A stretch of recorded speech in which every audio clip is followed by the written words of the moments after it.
चलिए आगे बढ़ेंगे जालोर से खबर, जहां पर बिजली, पानी, सड़क जैसे मूलभूत सुविधाओं को लेकर भारतीय जनता पार्टी अब राज्य सरकार के खिलाफ हल्ला बोल रही है। बीजेपी की जन अधिकार पैदल यात्रा, इसी के साथ बागरा पहुंचने की खबर है।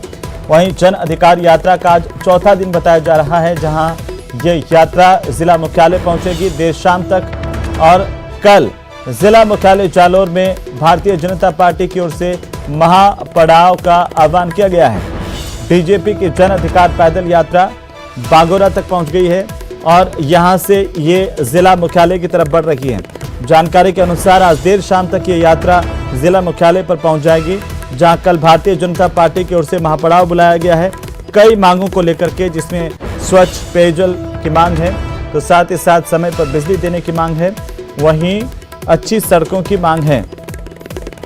एक लंबे वक्त से, पिछले बहुत सालों से जालोर की जनता को स्वच्छ पेयजल की कमी महसूस होती है और लगातार मांग के बावजूद हर सरकार में ये पूरी नहीं हो पाई, और इसी की वजह से आधी से ज्यादा जनता सबसे ज्यादा फ्लोराइड युक्त पानी पीती है। जालोर जिला फ्लोराइड के हिसाब से बेहद डार्क जोन में सबसे खतरनाक सूचकांक वाले जिलों में है। यहाँ पर स्वच्छ पेयजल एक बड़ा मुद्दा है, साथ ही साथ किसानों को समय पर बिजली, लोगों को भी समय पर समुचित बिजली मिले, ये तमाम मांगे हैं। सड़कें अच्छी हो, इनको लेकर के भारतीय जनता पार्टी पिछले कई दिनों से मांग कर रही है और बीजेपी की ओर से लगातार राज्य सरकार के खिलाफ हल्ला बोला जा रहा है। अब बीजेपी की जन अधिकार यात्रा पैदल चल करके यहाँ तक जालोर मुख्यालय पहुँच रही है और आज शाम तक जालोर जिला मुख्यालय पहुँच करके कल महापड़ाव डाला जाएगा। ज्यादा जानकारी के साथ सहयोगी श्याम बिश्नोई हमारे साथ जालोर से जुड़ चुके हैं फोन लाइन पर। श्याम, क्या जानकारी है? भारतीय जनता पार्टी की जन अधिकार पैदल यात्रा जिला मुख्यालय की तरफ बढ़ रही है, आखिरकार कहां तक ये पहुंची है? क्या जानकारी इसे लेकर के आपके पास है? श्याम, अगर आप मुझे सुन रहे हैं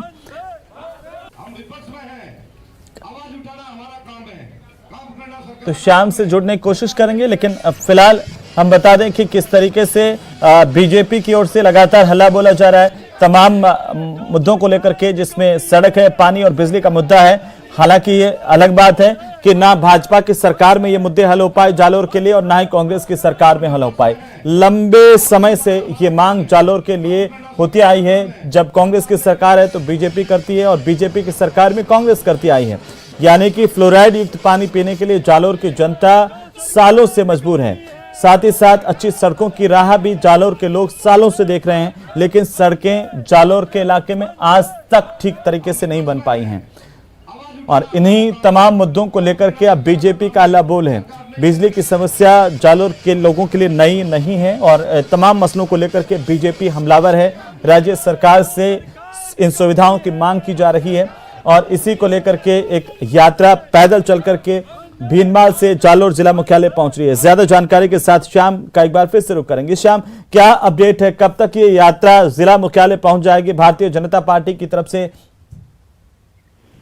देखिए हेमंत, ये लगातार भारतीय जनता पार्टी की जो सड़क, पानी व बिजली की समस्याओं को लेकर पैदल यात्रा है, जो बागरा से अभी निकली है, आज शाम तक जो जालोर जिला मुख्यालय पहुंच जाएगी। कल जिस तरीके से जालोर में महापड़ाव है, उसके लेकर पीले चावल भी बांटे जा रहे हैं, जगह जगहों पर गांव में सफाई भी की जा रही है और उसके बाद में जो है कार्यक्रम को लेकर तमाम रूपरेखाएं बना ली गई है, क्योंकि जिस तरीके से जो सड़क, पानी व बिजली की समस्याओं को लेकर ये प्रदर्शन किया जा रहा है, पिछले 10 दिनों तक भीनमाल में प्रदर्शन चला, बेनतीजा रहा और उसके बाद में अब भारतीय जनता पार्टी के जो तमाम लोग हैं वो पिछले 4 दिनों से पैदल यात्रा कर करके जालोर जिला मुख्यालय पहुंच रहे हैं। और जालोर जिला मुख्यालय पर होने वाले इस कार्यक्रम में जिस तरीके से जो रणनीति बनाई जा रही है, जिसमें राजेंद्र राठौड़ नेता प्रतिपक्ष वो पहुंचेंगे और इसके अलावा प्रदेश स्तर से भी कुछ नेताओं के आने का कार्यक्रम। कहां तक ये अभी यात्रा पहुंची है श्याम? हेमंत, ये यात्रा है, ये बागरा से अभी रवाना हुई है। आज शाम तक जालौर देखिए जिला श्याम, ये जो मुख्यालय पहुंचेगी। महत्वपूर्ण मुद्दे हैं जालौर के लिए जिन्हें आज भारतीय जनता पार्टी उठा रही है, लेकिन ये देखा जाए तो पिछले कई सालों से ये कभी बीजेपी उठाती आई है, कभी कांग्रेस उठाती आई है। जब कांग्रेस की सरकार होती है तो भारतीय जनता पार्टी स्वच्छ पेयजल की मांग करती है, और जब बीजेपी की सरकार होती है तो कांग्रेस यही मांग करती है। लेकिन सच्चाई यह है कि जालौर की जनता आज भी फ्लोराइड युक्त पानी पीती है। सिर्फ सांचौर के इलाके को छोड़ दिया जाए जहां तक नहर आती है।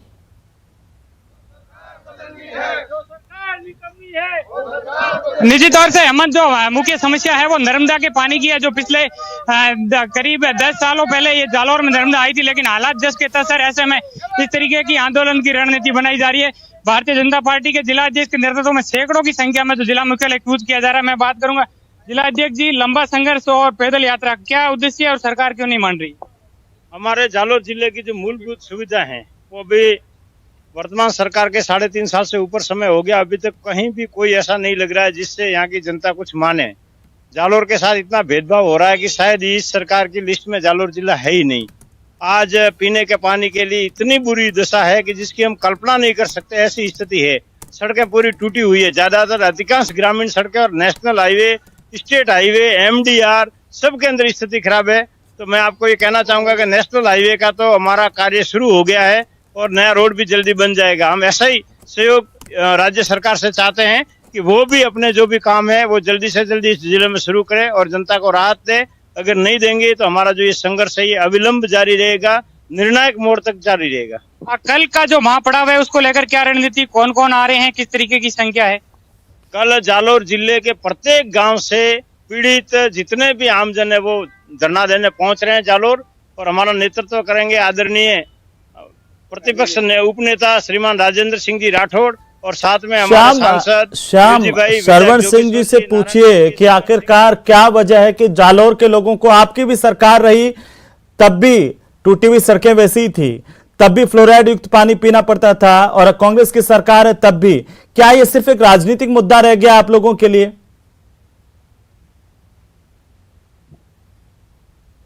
देखिए सरवण सिंह जी, बीजेपी की भी सरकार रही और उस समय भी हालात तो सड़कों की यही दिशा थी। तो ऐसे में इस चीजों को लेकर क्या राजनीतिक स्टैंड माना जाए या क्या रणनीति माना जाए? बीजेपी की जब सरकार रही उस समय सड़कें बन रही थी, रिपेयरिंग भी हो रही थी, लेकिन सड़क की लाइफ होती है 3-4 साल, कोई 5 साल पुरानी सड़कें हैं, 3.5 साल उसका उस समय पूरा हुआ है। 2019 में जो सड़क रिपेयरिंग में आ रही थी, नहीं बनने रही थी, आज 22 हो गया, नहीं बनाएंगे तो क्या दशा होगी। और दूसरी बात यह है कि 2017 और 19 के अंदर बहुत बड़ी बाढ़ आई। तो ये तो बहुत गंभीर है कि बीजेपी के राज में बनी हुई सड़कें सिर्फ 3-4 साल में ही टूट करके पूरी तरह से धाराशायी हो गई हैं और लोगों को स्वच्छ पेयजल बिल्कुल नहीं मिल पा रहा। जालौर और बाकी के इलाके इससे अभी तक भी महरूम है। बहुत शुक्रिया हमारे साथ जुड़ने के लिए श्याम, तमाम जानकारी के लिए। फिलहाल भारतीय जनता पार्टी तमाम मुद्दों को लेकर हल्ला बोल रही है। वहीं दोषी मनोज प्रताप सिंह की फांसी की सजा बरकरार रखी गई है। बड़ी खबर है इस वक्त की, 8 साल की बच्ची से रेप और हत्या का 2013 का यह मामला है। हाईकोर्ट ने मनोज प्रताप सिंह को फांसी की सजा सुनाई थी और इस दरिंदे की फांसी की सजा बरकरार रखी गई है। हाईकोर्ट के आदेश को सुप्रीम कोर्ट में चुनौती दी गई थी।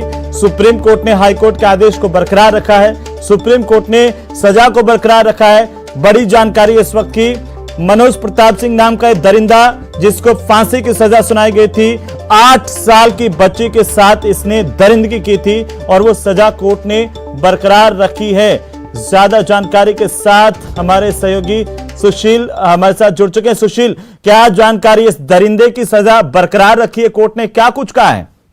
देखिए, कोर्ट ने फिर सुप्रीम कोर्ट ने इस पूरे मामले में, जो हाई कोर्ट ने फिलहाल इस पूरे मामले में मनोज प्रताप सिंह नाम का जो दोषी था उसकी सजा को फिलहाल सुप्रीम कोर्ट ने बरकरार रखा है। सुप्रीम कोर्ट ने भी ये माना कि ये रेयरेस्ट ऑफ द रेयर का मामला बनता है और ऐसे में मनोज प्रताप सिंह जैसे दोषियों को फिलहाल फांसी की सजा पर रोकने का कोई आधार नहीं बनता है और इसीलिए फिलहाल सुप्रीम कोर्ट ने माना कि ये बहुत ही निर्मम घटना थी और ऐसे में दोषी को कोई भी राहत नहीं दी जा सकती है और इसीलिए फिलहाल सुप्रीम कोर्ट ने मनोज प्रताप सिंह की सजा को बरकरार रखा है, यानी कि फांसी की सजा को बरकरार रखा है। मनोज प्रताप सिंह ने फिलहाल जोधपुर हाईकोर्ट के फैसले को सुप्रीम कोर्ट में चुनौती दी थी, जिसमें हाईकोर्ट ने भी अपने फैसले में स्पष्ट रूप से कहा था कि जो फिलहाल दोषी है उसको किसी भी प्रकार से राहत नहीं दी जा सकती है। हाईकोर्ट ने अपने फैसले में यह भी कहा कि मासूम बालिका से दुष्कर्म और हत्या जैसी घटना एक जघन्य अपराध है और ऐसे अपराधी को सजा नहीं मिली तो समाज में लोगों को रहना बहुत ही मुश्किल हो जाएगा। ऐसे में एक बड़ा मैसेज देने की कोशिश हाईकोर्ट के द्वारा थी और उसी आदेश को फिलहाल सुप्रीम कोर्ट ने भी माना। तो कहीं ना कहीं मनोज प्रताप सिंह को फिलहाल एक बड़ा झटका लगा है और फांसी की सजा पर जो मोहर जोधपुर हाईकोर्ट ने लगाई थी उसको फिलहाल सुप्रीम कोर्ट ने बरकरार रखा है।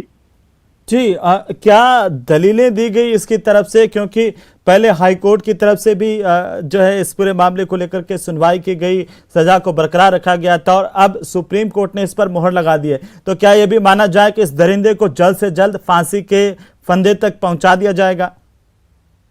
तो देखिए, साफ तौर से अगर दलीलों की बात करें तो मनोज प्रताप सिंह की तरफ से जो दलीलें रखी गई उसमें सॉस का हवाला दिया गया था और ये कहा गया था कि उसको सुधरने का एक बार मौका दिया जाए, क्योंकि वो एक घटना थी जो फिलहाल आवेश में ली गई घटना थी। लेकिन सुप्रीम कोर्ट ने माना कि जो 8 साल की नाबालिग बच्ची थी वो न केवल एक बच्ची थी बल्कि वो मंद बुद्धि की बच्ची थी और जिस तरह उसके साथ इस प्रकार की निर्मम घटना को अंजाम दिया गया, ऐसे में मनोज प्रताप सिंह को अब किसी भी प्रकार से सुधरने का मौका नहीं दिया जा सकता है, क्योंकि 8 साल की बच्ची के साथ निर्मम हत्या और रेप करके और उसके शरीर को पत्थर से पीट कर मारना, ये अपने आप में दर्शाता है कि मनोज प्रताप सिंह कितना क्रूर व्यक्ति था। और इसीलिए फिलहाल सुप्रीम कोर्ट ने कहा है कि ऐसे व्यक्तियों को फिलहाल समाज में रहने का कोई अधिकार नहीं है और इसीलिए दरिंदे ने सुशील, इस दरिंदे ने न केवल उस मासूम बच्चे को हवस का शिकार बनाया बल्कि उसकी दरिंदगी से हत्या भी कर दी थी और ऐसे अपराधी समाज पर कलंक है। कोर्ट ने एक नजीर पेश की है ऐसे अपराधी को, ऐसे दरिंदे को फांसी के फंदे तक पहुंचाने की सजा देकर के।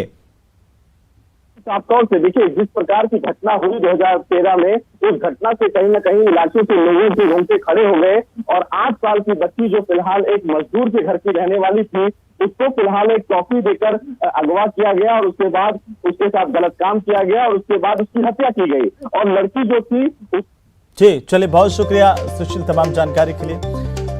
तो चलिए आगे बढ़ेंगे और इसी बीच बड़ी जानकारी हम आपको बता दें, द्रौपदी मुर्मू के नामांकन में एनडीए का शक्ति प्रदर्शन सामने आ रहा है। द्रौपदी मुर्मू आज अपना नामांकन दाखिल कर रही हैं, संसद भवन पहुंच चुकी हैं एनडीए की राष्ट्रपति उम्मीदवार द्रौपदी मुर्मू कुछ ही देर में अपना नामांकन दाखिल करेंगे।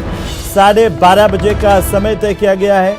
प्रधानमंत्री मोदी समेत भारतीय जनता पार्टी शासित राज्यों के मुख्यमंत्री यहां पर मौजूद, गृह मंत्री अमित शाह मौजूद हैं, भारतीय जनता पार्टी के राष्ट्रीय अध्यक्ष जेपी नड्डा मौजूद हैं और साथ ही एनडीए के तमाम बड़े नेता यहां पर शामिल हो रहे हैं द्रौपदी मुर्मू के नामांकन के दौरान। इससे पहले उड़ीसा भवन से द्रौपदी मुर्मू संसद भवन पहुंच चुकी हैं।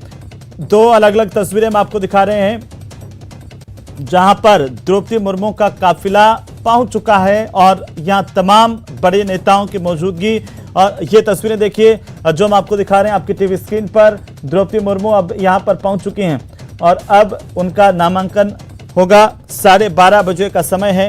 करीब आधे घंटे मेल मुलाकात और तमाम जो कानूनी चीजें हैं उनको पूरा किया जाएगा फॉर्म से रिलेटेड और उसके बाद नामांकन दाखिल किया जाएगा। यानी कि 50 प्रस्तावक और 50 अनुमोदकों के साथ द्रौपदी मुर्मू अपना राष्ट्रपति प्रत्याशी का नामांकन दाखिल करेंगी।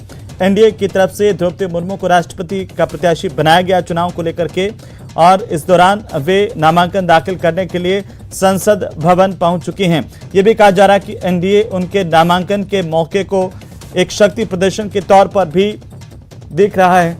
और ये तस्वीरें आपकी टीवी स्क्रीन पर उड़ीसा भवन से, इससे पहले ठीक कुछ समय पहले उड़ीसा भवन से रवाना हुई थी वे और अब द्रौपदी मुर्मू पहुंच चुकी हैं संसद भवन।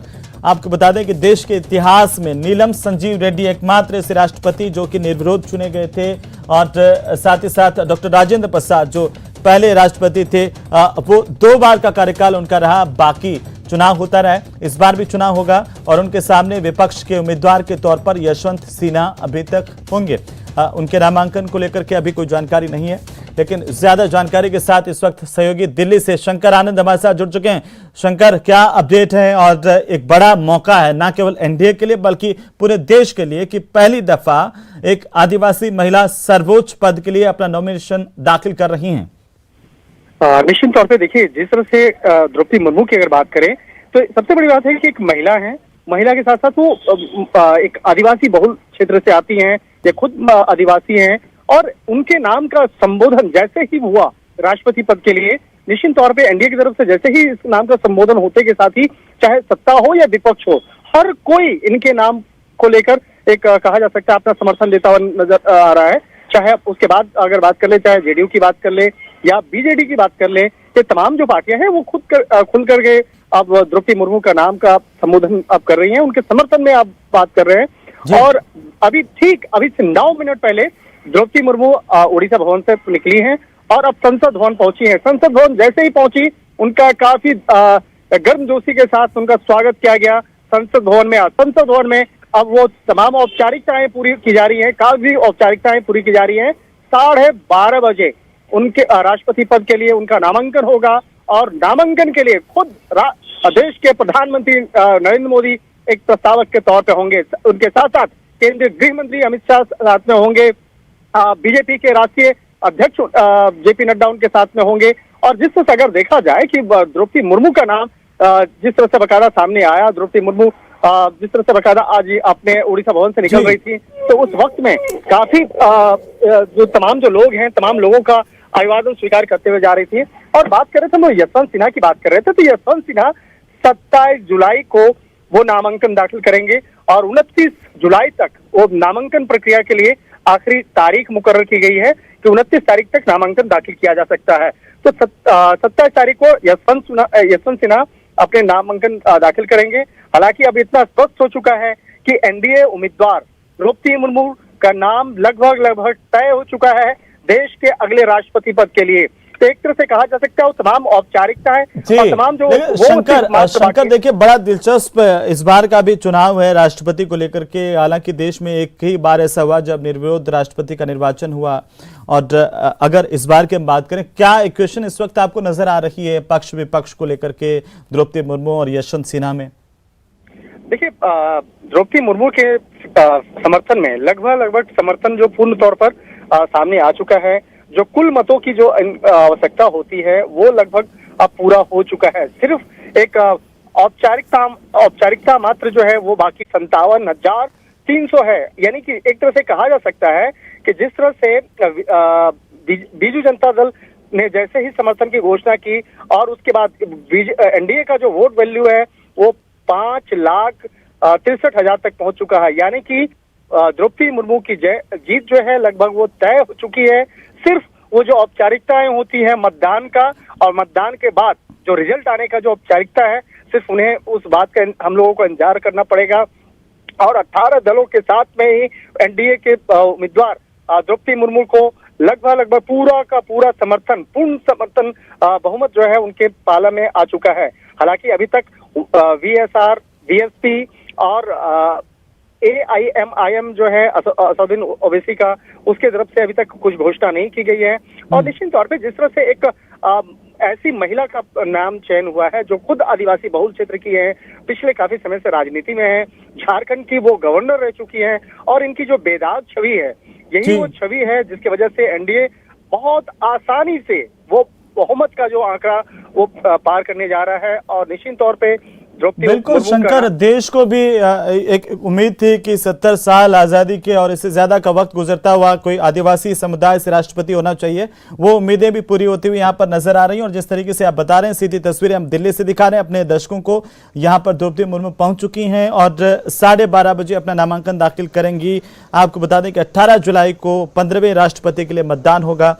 21 जुलाई को देश को नए राष्ट्रपति के मिलने की जानकारी। और बहुत शुक्रिया शंकर, तमाम जानकारी के लिए लगातार अपडेट हम आपसे लेते रहेंगे। बहरहाल तस्वीरें टीवी स्क्रीन पर, दिल्ली से सीधी तस्वीरें जहां पर द्रौपदी मुर्मू उड़ीसा भवन से राष्ट्रपति भवन संसद भवन पहुंच चुकी हैं और यहां पर नामांकन दाखिल करेंगे। तो चलिए, इसी के साथ ही इस बुलेटिन में फिलहाल इतना ही। आप देखते रहिए न्यूज़ 18 राजस्थान। नमस्कार।